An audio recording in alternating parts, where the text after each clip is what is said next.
मई 2026 Iran और America के बीच में वॉर चल रही है। ऑयल प्राइसेस 100 रुपीज़ पर बैरल से ऊपर है। गोल्ड 15% गिर चुका है, जो हमेशा सेफ माना जाता था। रुपीस दबाव में है और आप बैठे हैं अपना SIP चला रहे हैं, सोच रहे हैं ये सब मुझ पर असर नहीं करेगा। गलत। ये वॉर है, ये ऑयल प्राइस, ये इन्फ्लेशन, ये सब डायरेक्टली आपकी ज़िंदगी को अफेक्ट कर रहा है। आपकी सैलरी की वैल्यू कम हो रही है, आपकी सेविंग्स की परचेजिंग पावर घट रही है, और जो लोग अभी सही डिसीजंस ले रहे हैं वो अगले 5 साल में बाकियों से बहुत आगे होंगे। आज मैं आपको वो बताऊंगा जो कोई फाइनेंस चैनल नहीं बताता। जब दुनिया में केओस होता है, स्मार्ट इंडियंस अपना पैसा कहाँ रखते हैं, कहाँ नहीं रखते और क्यों। ये वीडियो आपको थोड़ा अनकंफर्टेबल जरूर करेगा, लेकिन यही सच है। पहले समझते हैं असल सिचुएशन। ईरान US वॉर का इंडिया पर असर। इंडिया अपने ऑयल की ज़रूरत का 87% इंपोर्ट करता है। ईरान से होकर जो शिपिंग रूट्स हैं वो अब रिस्की है। ऑयल प्राइसेस ऊपर गए, पेट्रोल महंगा हुआ, ट्रांसपोर्ट कॉस्ट बढ़ी, हर चीज़ महंगी हो गई। ये इन्फ्लेशन है और ये आपकी प्लेट तक पहुंच रही है। गोल्ड की सिचुएशन। गोल्ड हमेशा सेफ हेवन माना जाता था, वॉर होती है गोल्ड बढ़ता है, लेकिन इस बार उल्टा हुआ। गोल्ड 15% गिरा। क्यों? क्योंकि जब वॉर होती है और ऑयल महंगा होता है, इन्फ्लेशन बढ़ती है, और इन्फ्लेशन बढ़ती है, सेंट्रल बैंक्स इंटरेस्ट रेट्स बढ़ाने की सोचते हैं। और जब इंटरेस्ट रेट्स बढ़ते हैं, गोल्ड जो कोई इंटरेस्ट नहीं देता वो कम अट्रैक्टिव हो जाता है। इसलिए मोदी जी ने कहा कम गोल्ड खरीदो, विदेश यात्रा कम करो। इंडिया के फॉरेन एक्सचेंज रिजर्व्स को बचाना है। हर डॉलर जो हम ऑयल के लिए भेजते हैं वो डॉलर हमें हमारे रिजर्व से ऊपर जाता है। ये पिक्चर क्लियर है। अब क्वेश्चन ये है, आप क्या करें? पहले हिस्ट्री देखते हैं। 2008 ग्लोबल फाइनेंशियल क्राइसिस, सेंसेक्स 60% गिरा, लोग डरे, बेचा, भागे। जिन्होंने SIP चालू रखी 5 साल में 3x return. 2020 Covid crash, Sensex 38% तक मार्च में गिरा। जिन्होंने मार्च 2020 में इन्वेस्ट किया, दिसंबर 2021 तक 2x रिटर्न। पैटर्न क्या है? जब दुनिया डरती है, मार्केट्स गिरते हैं, और गिरे हुए मार्केट्स पर जो इन्वेस्ट करता है वो अगले बुल रन में सबसे ज्यादा कमाता है। वॉरेन बफेट ने कहा था, be fearful when others are greedy and be greedy when others are fearful. जब सब डर रहे हो तब बाय करो। अभी दुनिया डर रही है, ऑयल महंगा है, वॉर चल रही है, मार्केट्स वॉलेटाइल है। ये डेंजर जोन नहीं है, ये अपॉर्चुनिटी जोन है। अब प्रैक्टिकल बात, आज की सिचुएशन में क्या करें क्या नहीं। गलती 1, SIP बंद मत करो। यार मार्केट वॉलेटाइल है, रुक जाता हूँ, ये सबसे बड़ी गलती है। वॉलेटाइल मार्केट में SIP का मतलब है आप कम प्राइस पर ज़्यादा यूनिट्स खरीद रहे हो। जब मार्केट रिकवर करेगा, और हमेशा करता है, आपकी यूनिट्स की वैल्यू बढ़ेगी। SIP बंद मत करो, बल्कि बढ़ाओ। गलती 2, पैनिक में सब बेच मत दो। मार्केट गिर रहा है, निकल लेता हूँ। जब आप बेचते हो आप लॉस लॉक करते हो।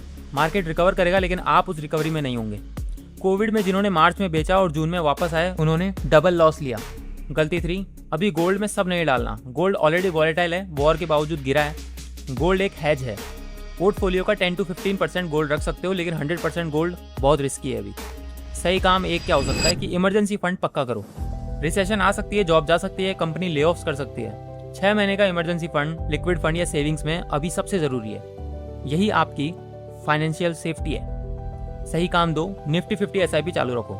लमसम का मौका देखो। मार्केट गिरा हुआ है, ये डिस्काउंट सेल है। अगर आपके पास एक्स्ट्रा कैश है, निफ्टी 50 में लमसम का यह सही टाइम है, लेकिन सिर्फ वो पैसा जिसको आपको 5 साल तक ज़रूरत नहीं। सही काम 3, अपनी स्किल्स में इन्वेस्ट करो। रिसेशन में जो लोग सबसे सेफ होते हैं वो जो इररिप्लेसेबल होते हैं। AI आ रहा है, ऑटोमेशन आ रहा है। अगर आपकी स्किल इजीली रिप्लेसेबल है, यही सबसे बड़ा फाइनेंशियल रिस्क है। आप स्किल करो, ऑनलाइन कोर्सेज लो, साइड इनकम बनाओ। सही काम 4, डेब्ट कम करो। इन्फ्लेशन में अगर आपने वेरिएबल रेट लोन लिया है, इंटरेस्ट रेट बढ़ सकता है। क्रेडिट कार्ड डेब्ट, पर्सनल लोन, ये सबसे पहले खत्म करो।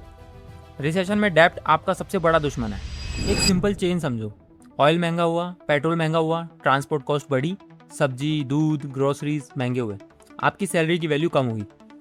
ये इन्फ्लेशन है और ये हो रहा है अभी आपके साथ। इसका सॉल्यूशन क्या है? आपके पैसे को उससे ज़्यादा ग्रो करना होगा जितना इन्फ्लेशन बढ़ रही है। इन्फ्लेशन 4%, सेविंग्स अकाउंट 3.5%, आप लूज कर रहे हो। इन्फ्लेशन 4%, निफ्टी 50 हिस्टोरिकल रिटर्न 12%, आप बीट कर रहे हो। इसलिए इन्वेस्ट करना लग्जरी नहीं है, ये सर्वाइवल है। अगर रिसेशन आई और ये पॉसिबल है तो क्या होगा? जॉब्स पर असर, IT companies, startups, lay offs पहले होते हैं। Government jobs, essential services relatively safe होते हैं। आप क्या करें अभी? एक इमरजेंसी फंड 6 मंथ्स का already covered. 2 multiple income sources, side hustle, freelancing.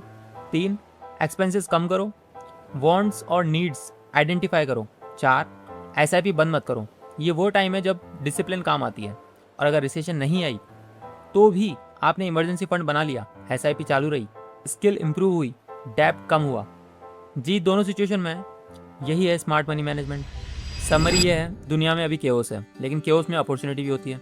SIP बंद मत करो, पैनिक में मत बेचो, इमरजेंसी फंड बनाओ, डेप्ट कम करो, स्किल्स इंप्रूव करो और सबसे इंपॉर्टेंट इन्फॉर्म रहो, डरो मत। अगर ये वीडियो हेल्पफुल लगी सब्सक्राइब करो, क्योंकि अगले हफ्ते मैं बताऊंगा 10 लाख रुपीज़ असल में घर कितनी आती है, टैक्स, PF, हेल्थ इंश्योरेंस सब कटने के बाद। नंबर्स देखकर गुस्सा आएगा, कमेंट में बताओ अभी आप अपने पैसे को लेकर सबसे ज़्यादा किस बात से डरे हुए।